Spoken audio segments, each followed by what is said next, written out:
Good evening and welcome back.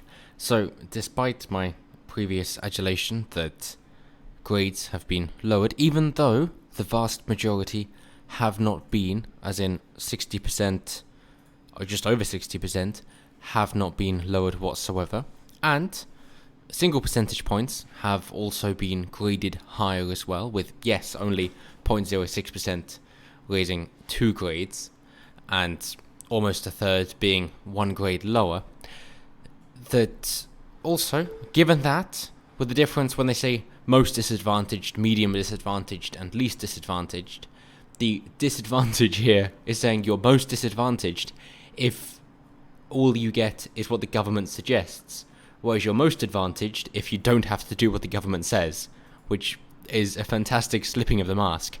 And of course they put this down to income instead of being more based in reality of what that means. And yes, of course, there is an income part to this, but I don't think we should forget what that actually means pragmatically speaking.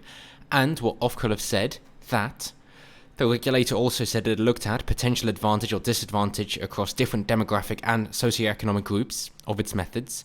The analyses show no evidence that this year's process of awarding grades has introduced bias. It said all that, and yet, as we see today, from the A-levels and the GCSEs, there's a U-turn as teacher estimates to be used for exam results. So in the or the higher grade. So in the small, very small minority of cases you've been awarded a higher grade than estimated, you will retain that higher grade. Now, for anybody who's done their GCSEs and A-levels, which I presume is probably the majority of you, you know that most teachers tend to be a little bit optimistic in the predicted grades. And universities tend to realise this, in which case your school or academy or college will get the reputation from the universities that they know to not actually trust the predicted grades completely, and instead to say, if you're estimated to get triple Bs, let's maybe take it as a BCC instead, because you're probably going to slip because they're a bit optimistic.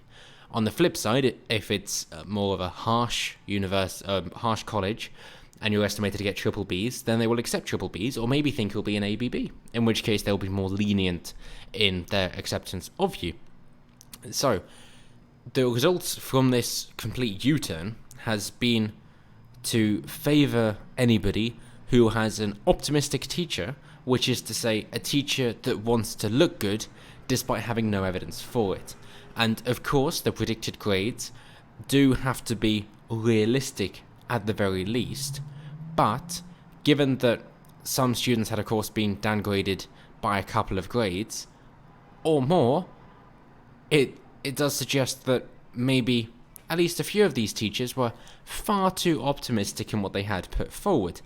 However, of course, now you're saying who is going to be correct between teachers looking out for themselves and the government looking out for itself. And it's incredibly difficult to say. I would err on the side of the individual, but of course then they've got to be held accountable by other individuals, which would be the universities whether or not they wish to accept them.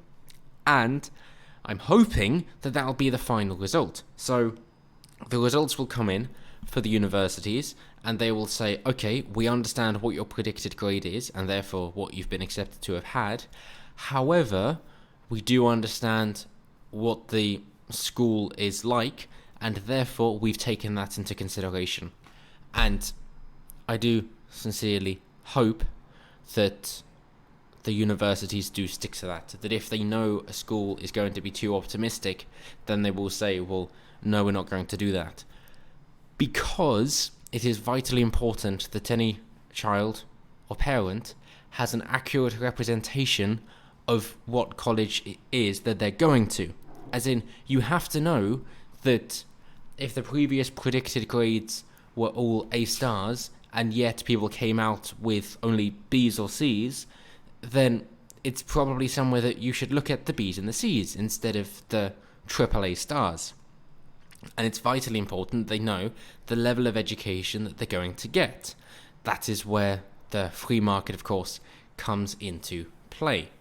But, as they say, this follows uproar after about 40%, 2/5 little over a third,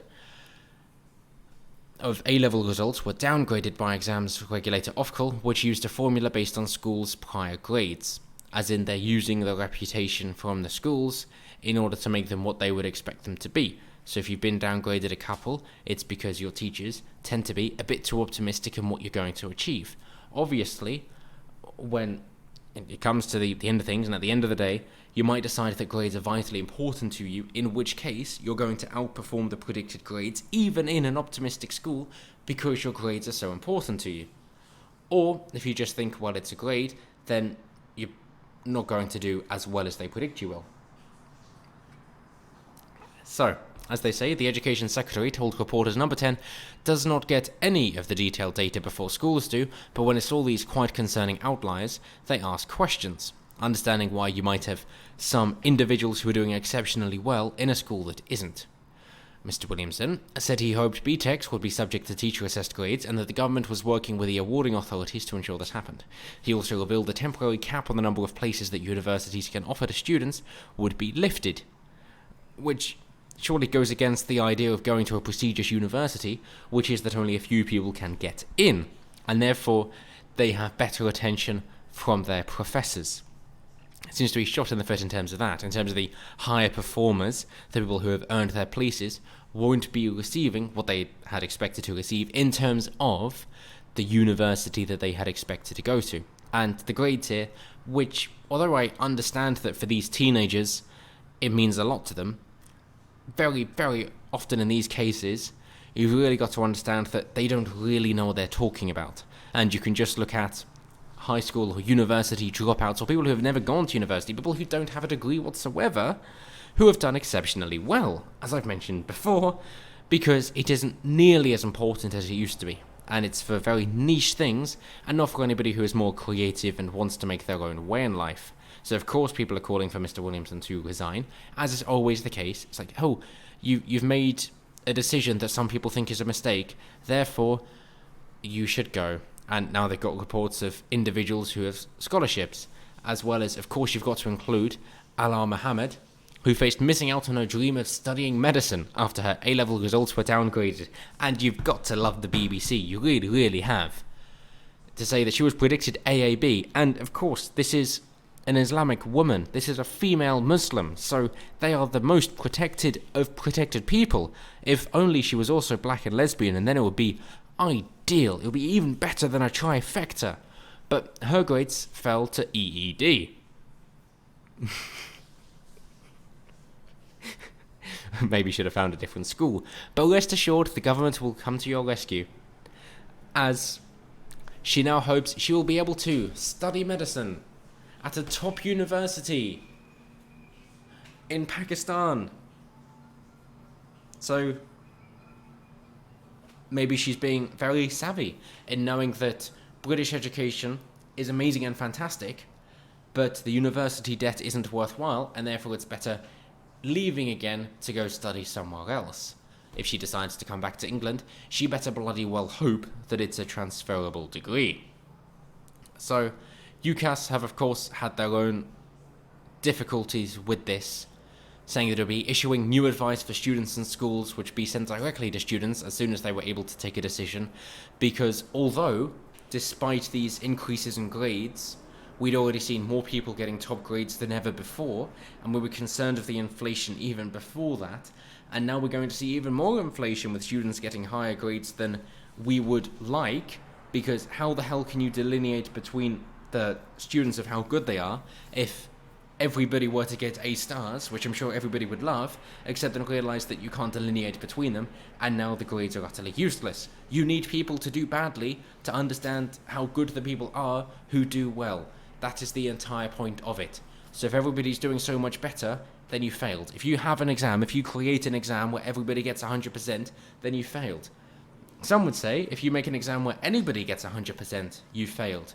The idea is that you know the upper limit, but if they get full marks, then there's a chance they could always do better, in which case they failed. Same thing as if anybody or everybody, if anybody gets 0%, then it's too difficult, and you failed. You've got to be able to have some difference in between there, in which case you can accurately grade how well somebody's done and how badly somebody's done, and draw the marks in between with a good enough spread so that you can decide how well somebody's done and decide of the cut-offs for each grade.